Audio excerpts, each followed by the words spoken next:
جہاز کیوں خریدا؟ خریدا ہے بھائی،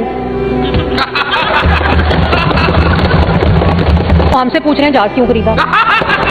اس نے عوام کو ریلیف پہنچانے کے لیے جہاز خریدا اور بالکل ٹھیک خریدا۔ یہ لہجہ، یہ تکبر کہ پھولے نہ سمائے، یہ جمہوری حاکم ہے جو عارضی عہدے پر اترائے۔ عہدہ بھی وہ جو کسی کی وساطت سے ملا ہو، عہدہ بھی وہ جو بڑی منت سماجت سے ملا ہو۔ وقت ہے ڈھلتا ہے ڈھل جائے گا، یہ رونق کا سحر بھی سر سے اتر جائے گا۔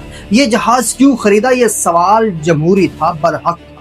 اگر کوئی عوامی عہدے پر بڑا جمان ہے تو وہ جواب دہ ہے، لیکن موجودہ حکومت نے قسم کھا لی ہے کہ وہ ہر وہ کام کرے گی جس سے عوام کے اندر نفرت پڑے۔ یہ جواب ایسا نہیں تھا کہ اسمبلی ڈپٹی اسپیکر سمیت سارے ہنسنے لگ گئے۔ یہ جواب عوام کی بے بسی کا بولتا ثبوت تھا جس پر رونا چاہیے تھا، افسوس کرنا چاہیے۔ صوبے کی حالت یہ ہو گئی ہے کہ ڈان لکھ رہا ہے کہ اینٹی کرپشن اسٹیبلشمنٹ نے فیصل آباد میں ستھرا پنجاب پروجیکٹ میں 1 ارب روپے کی بڑے پیمانے پر کرپشن کا پردہ فاش کر دیا ہے اور 10 سے زائد افسران اور ٹھیکیداروں کے خلاف مقدمہ درج کر دیا ہے۔ یہ صرف ایک ڈسٹرکٹ کی بات ہے، صرف ایک ڈسٹرکٹ میں 100 کروڑ کی کرپشن سامنے آئی ہے، باقی 40 اضلاع میں کیا حالت ہوگی۔ دوسری طرف پنجاب کے تعلیمی نظام میں تبدیلیاں لائی جا رہی ہیں۔ جب سرکاری اسکولوں کو مسلسل وسائل سے محروم رکھا جائے، جب اساتذہ پر پڑھانے کے بجائے ایڈمنسٹریٹو بوجھ ڈال دیا جائے، جب انفراسٹرکچر کو جان بوجھ کر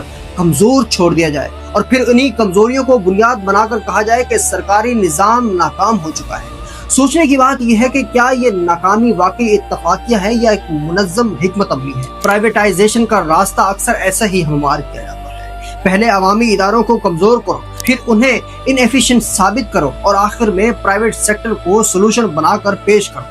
تعلیم صرف ایک شعبہ نہیں، یہ قوم کا مستقبل ہے، یہ آنے والی نسلوں کی امانت ہوتی ہے، یہ آزاد قوموں کا ہتھیار ہوتی ہے۔ اگر تعلیم کو مارکیٹ کے حوالے کر دیا جائے تو علم حق نہیں بلکہ ایک پروڈکٹ بن جاتا ہے، پھر وہی آگے بڑھتا ہے جو فیس ادا کرتا ہے اور غریب کا بچہ پیچھے رہ جاتا ہے۔ اس لیے اصل تشویش صرف ریفارم نہیں بلکہ اصل تشویش یہ ہے کہ کیا پنجاب میں سرکاری تعلیم کو آہستہ آہستہ نجی کاری کی طرف دھکیلا جا رہا ہے۔ اگر ایسا ہو رہا ہے تو سب سے بڑا نقصان صرف اساتذہ کا نہیں بلکہ اس پورے طبقے کا ہوگا جو اپنے بچوں کے بہتر مستقبل کے لیے صرف سرکاری اسکولوں پر انحصار کرتے ہیں، کیونکہ جب ریاست پیچھے ہٹتی ہے تو خلا مارکیٹ پر کرتا ہے اور مارکیٹ کبھی برابری نہیں دیتی۔ جس کے پاس پیسہ ہوگا وہ آگے بڑھے گا۔ مزدور کا بچہ مزدوری کر کے تعلیم حاصل کرے گا تو کھائے گا کیا؟